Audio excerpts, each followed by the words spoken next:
and welcome to the Skoda Superb Drive, a special series on ET Now where we gain insights into some of the biggest corporate icons, find out what are the stories behind their success and their acumen in building international brands.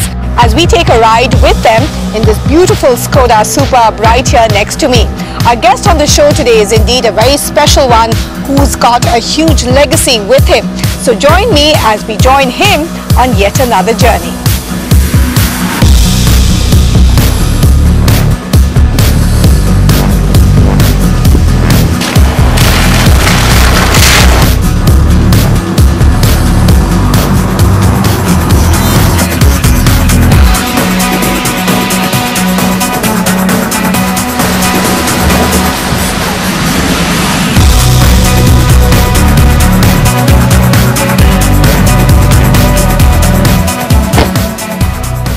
So today on the show you're going to meet with somebody who hails from the auto industry. In fact, he's been one of the foremost veterans there, having led India's largest four-wheeler manufacturer from being a public sector enterprise to a market leader as a private sector entity.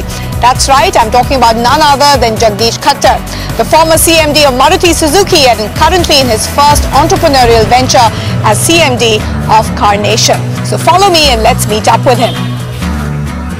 Hi. Hello, Mr. Khattar. Good morning. So nice to meet you. Nice to have you. So are you ready to go on the Superb Drive? I'm ready. Come, let's cross over.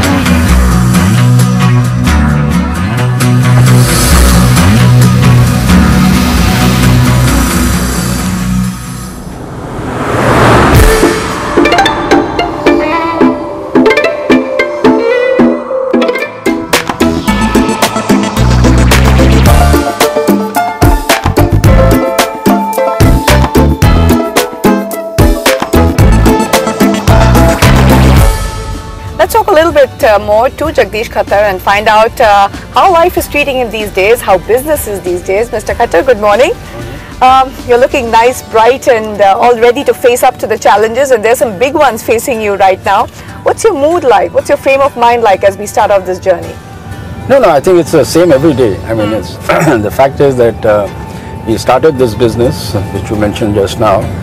It's a new business model for India because we have entered into a multi-brand sales network. Earlier it was supposed to be service network. Earlier it was supposed to be sales also, but that we put on the back burner. Far too capital intensive and the market is very difficult. But we prioritize second-hand cars. So coming back, we are doing a multi-brand service network with second-hand cars. So as we stand today, since the business proposition for Carnation has sort of evolved continuously, how would you describe it? Basically, it's an independent multi-brand service network today, providing customers most of the things that they require. Right. In the sense, we do service, we do accidents, we do accessories. We have got also a license, broking license for insurance. They can do insurance. We are also dealing with second-hand cars, which I personally feel is the future in India. Because growth of second-hand cars is likely to be much more than growth of new cars. Because these are all a lot of new business propositions, relatively speaking. And as a customer, I'm used to, of course, going to my established dealer, especially when I buy a new car. And in the current market conditions, Mr. Khattar, would you say perhaps this is one of the biggest challenges that you faced? Yes, a new business model. Every new business model has a challenge, and I knew when I was starting, but I was confident that this is the way forward. I was very lucky to have a team of 10-15 people who joined. They also felt that was the future. I always believe that if other people follow you, that means the business model is good. And you find people are following you? Yes, I think Mahindra First Choice is there. They started with second-hand cars. Now they're going into service. My TVS is there. That's a network they are setting up. Cars is another company in Hyderabad which they are coming. And I would really like many more to come. So that's where the business stands today. And as we start off this drive and really talk about your success, when you start off a business, there's something known as the honeymoon phase. Especially in your case, everyone was very keen to find out what Jagdish Khattar is going to do next. And they were keen to forgive as well, or rather to understand and adjust to some of your newer business ideas. Now, a lot of questions have also come up about whether this model is going to work. How would you adjust your current business sort of proposition with the way the market is reacting to you? So there are two things. Sometimes you respond to the market. Others is you create a market, or you sense that there is a need for this market, and you create that. The fact that we are only in 3 important segments, that is a service, in which 50% people are in any case leaving. So 80% of the car park, which are cars on the road, are only of 3 manufacturers: Maruti, Hyundai and Tata. The other 18 have only 20%. So their spread is not there. So that lacuna is there. Those customers are really looking for alternative where they can go. And that alternative should be as good as the dealer alternative in that sense. So we are able to meet that thing. But I want to, we all want to find out more about you, about Jagdish Khattar. How did he accept and then sort of change and respond to this change? Well, I'm used What's the biggest thing you had to unlearn? Let's put it this way. First unlearn is that you're not sitting on 11th floor office in Connaught Place, and everything is there. You come down, you start in a small office, and people were surprised that my office was 5 by 7 or something. That's one.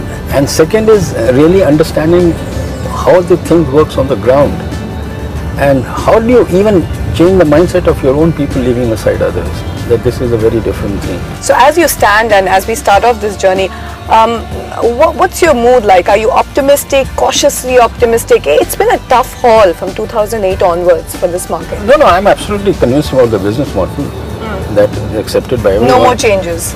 No more changes. It's, as we go along, it's a question of getting everything together, because this is a retail. There are a lot of challenges which came because if you're a dealer, people come to you immediately after purchasing a car. They are with you for 2 years. If you do a good job, you retain. In our case, we have to invite them for the first time. No one comes automatically. So you have to really start from scratch. Yeah, but it's something new that even the dealers are not used to. Because they are used to getting the customer, then it becomes a question of retention. How much did brand Jagdish Khattar help you in that sense? Were they in awe of you initially and help for instance, your franchisees, or even the people whom you recruited? I recruited, they came, and in fact it's very interesting. When we opened the first 2, 3, and when I went and met the technicians, we did our puja, I asked them, why have you joined our company?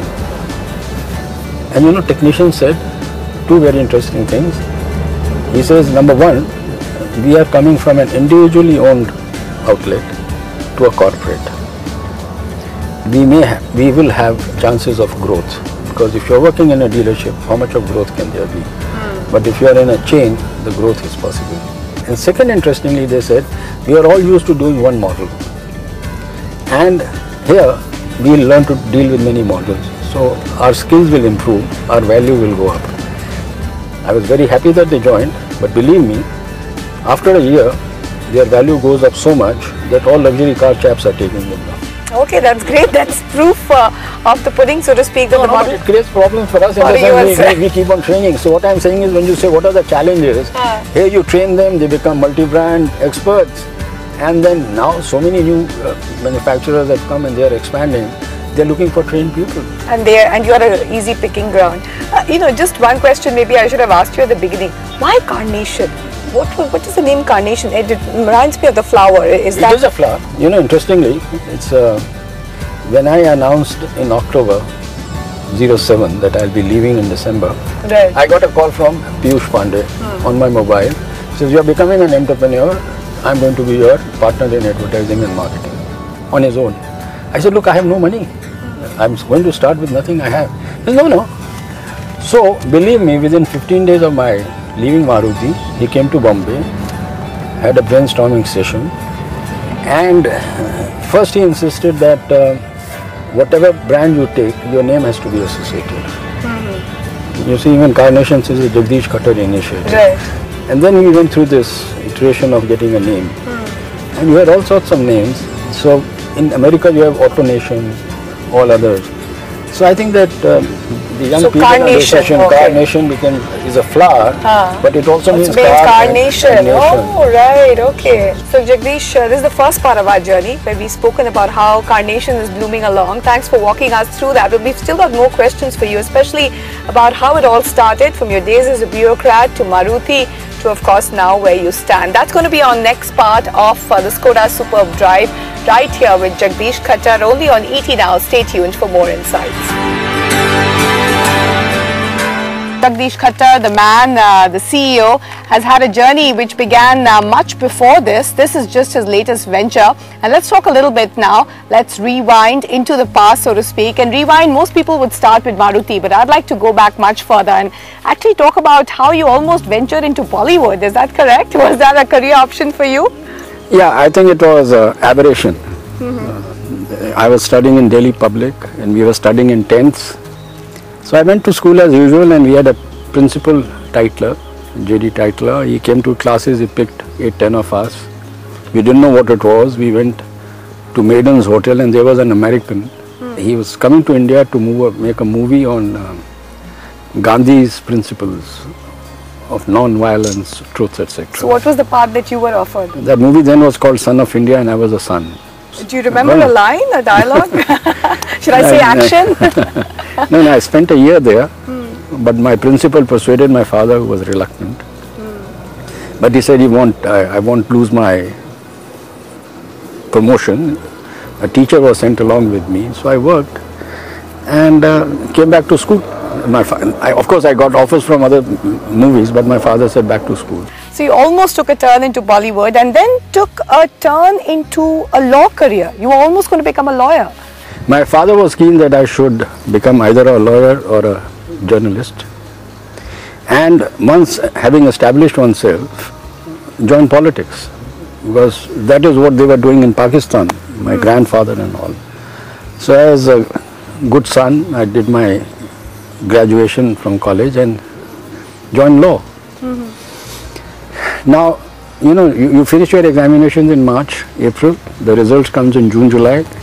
I had nothing to do, so I suggested to my father, instead of wasting time, why don't I appear in competitive examinations, civil services. So he said, okay, you appear for it.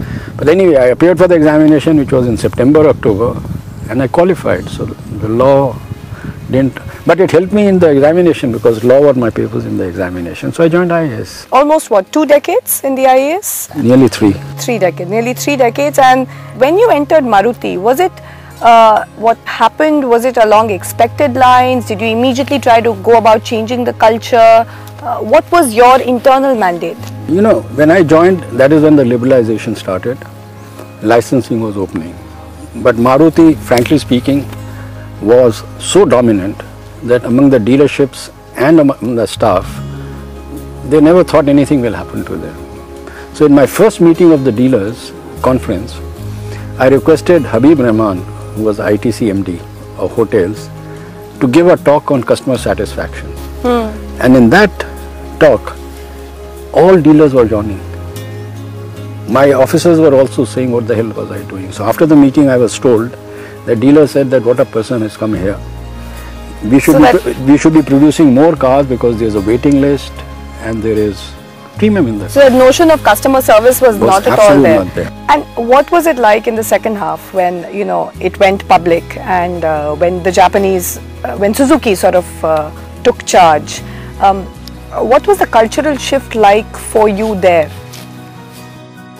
See, I took over in '99. First of all, I had a labor problem, which was a major thing. If we had succumbed to them, Maruti would have been in trouble today.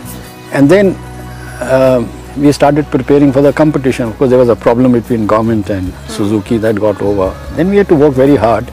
But you know, the difference was that I had already been in Maruti for 10 years. I was a government nominee, though Suzuki renominated me.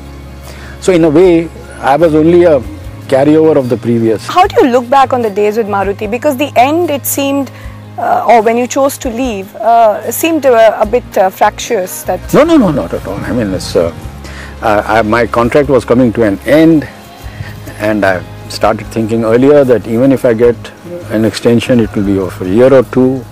Of course, if I had continued, I wouldn't have retired. But I really didn't want that part of it. You know, I've been a member of golf courses even today, and paying for the last 20-25 years, but I have not been on a golf course even once. So you wanted to take it easy. You were clear? No, I was very clear that I'll remain active. I won't get retired, and I must do something useful and different. I couldn't have done manufacturing because Suzuki was there. So this is a concept which came to my mind. I had visited overseas. One could study the Indian market, and one knew that. So you didn't want to go ahead and play golf on those memberships? Till today I'm not doing it also. Okay. I just go for the evenings once in a while. So I thought there was a good opportunity of creating a new business model. So when you look back at Maruti today, and considering that you built a large part of the success story that we are able to see in the recent past, what are your thoughts? In what way? If you look at the developments in recent light, the feeling is Maruti is losing its grip. No, as far as Maruti's success is concerned, I think, let me be fair, that I was very lucky. I had a very good team. I had no background of automobile. I'm not an engineer. I'm not an MBA. But still I worked. It's only because others helped me in there. So all credit to them. Now you talked about slipping and Maruti. I think Maruti is stronger today than before. The reason being, Maruti may have lost 5% market share. But who has become stronger? The gap between number 1 and number 2 has widened. And Maruti still sells more car than number 2 and 3 combined, or 4 combined. Because a person buys a car once, but he retains and comes to the network for next 5-7 years. It is that experience which makes all the difference for him to buy again, or during those scores, people like you looking for fancy cars, if you ask your friends in Maruti what is your experience, they'll give you a good chit. But any regrets at all? No. Any regrets about decisions that you've made? I have changed so many jobs in IAS also. I forget the previous one and you concentrate on the new one. And unless you concentrate and enjoy, you can't last in that. So what's your mantra in life right now? Is there one particular philosophy? My father used to tell me that whatever you are doing, do your best and leave the rest. I think that's Jagdish, we are here in this beautiful day right here in the National Capital Region. But the winds of change are also blowing in. They've blown into your life as well as you start off and are continuing to embark and build on your business at Carnation. It's been a tough haul, would you say? No, it's, I mean, that's, these businesses don't over, we are not in the IT company and all. We are, within a year or so you start running, you're talking about brick and mortar, you're talking about skills, you're talking about acquisition, and you're talking about various businesses. As you go into the future, and the question that you will be asked is, what is going to be Jagdish Khattar's eventual business model, which has been evolving? What are you going to stabilize on? No, I think we're not going to add anything more than what we are doing. We have already got our COCO, company owned, company operated. That was necessary in order to prove the business model and how to go about, and we also to finalize our processes. Now major thrust would be on franchisee, because that's the best way of expanding across the country. And at the end of the day, we need local entrepreneurship. Right. I think it's in every city that you got. Every city is different. And what's the biggest challenge that you foresee? Because as a CEO and as an MD, you have to constantly anticipate. What are you anticipating? I think biggest challenge in any industry, as much here, is people. There is a shortage of skilled manpower in the auto industry, in various other industries. And in our case, it becomes far more because we need multi-skilled or multi-brand. So I think that is the most important part of it, to get them, to train them, and because there is a shortage, to keep them, retain them. In fact, and that is true everywhere. So as we talk about the future, and you mentioned skills, and let's take a little turn towards your family. And what's interesting is, as you were sharing with me, you've also got your sons to join in and help you grow the business. So where do you see the future taking you there? No, I think these two young men were in America. They were in the States. They did their MBA. They worked there. And they came back. But my company is much bigger than them. It's not that it's the family-run sort of a thing. It's a very professional company. I mean, you're not thinking of a succession plan at this point in time where you take a break. And what I'm saying is, when it's a professional company, there are other investors who are in this. I think they will decide as to who's the best person to take it forward. And of course, when you talk about investors, and you've got numerous private equity funds with you, so any talk about going public, for instance? Do you think it's too early to talk about those days? I think it's a little early, but certainly our plan is to go public, inshallah, as they say, in the next 3-4 years. That is the plan, and by then we should be able to build up scale, and we should be able to build up our businesses of second-hand cars, insurance, for which we have a broking license, etc. How do you visualize the future, for instance, for yourself? 5 years from now, do you still see yourself as actively involved? Because you seem to have, would you say, planned most of the moves as far as your career is concerned, very clear in where you're going. I'm not sure whether I have planned anything. I'm quite impulsive that way. Okay. Go much on the gut feeling. And I think till another couple of years, I should be fully involved in it, in the sense that I will be part of it. But I would like other young people to take over as much as possible, and I should play a little more mentoring role and a counseling role. On the final word, Jagdish Khattar, you've seen this whole industry, you've seen the way the Indian economy has transformed itself, but we are at a point in time when there's a whole lot of gloom and doom, a lot of cynicism. You've yourself faced a lot of questions, is this going to work, not work? How would you sort of see the current situation? Because many seem to believe that India perhaps has lost the story, lost the plot. From your sectoral perspective as an entrepreneur, do you think it is a very challenging time? This gloom comes every 5, 6, 7 years. So I always say that automobile is a marathon race. Any automobile, if you even want to change a light, it takes 18 months. You can't make overnight changes. It's not that you change the software. So you have to have a look at it, that in the long run, how are you going to do it? And the answer is, there is no way that in the medium and long term, this industry will grow. Because economy is growing. Even this year, the economy is growing at 5%. Next year will be better than that. So when the purchasing part, we are seeing it with the development of roads. So the pace of growth might slow down, but things are still growing. Oh, obviously it will grow. So but in a way, I also feel that once you have a dip like this, it makes you a little less complacent. You start looking into various things which you have not looked into. You become thinner and meaner and more productive and efficient. So when the good times come, you take advantage of it. Again, we started the journey with your frame of mind. At this point in time, your frame of mind as we look into the future, are you satisfied? What's your... I have always said that we people have been very lucky in this country. We have got much more than we deserved in the context of what the country is like. Right. And we have had good opportunities to do. Gives you a sense of satisfaction. And whatever you are doing, as long as you enjoy and get satisfied, I think it's something to be nice. So you are enjoying what you're doing and you're satisfied? I'm very satisfied. Okay, great. That's a great place to be in, which we all wish to be in. Jagdish Khattar, thank you for sharing so much of your life with us, sharing the day with us right here on the Skoda Superb, and we wish you all the very best. Thank you very much. So that was the story of Jagdish Khattar right here on the Skoda Superb Drive, and we hope you've gained insight. We hope you've enjoyed the series as much as we have, meeting up with these icons and finding out a little bit more about their success stories and what goes on behind them. Till we meet again, it's goodbye from all of us here on ET Now.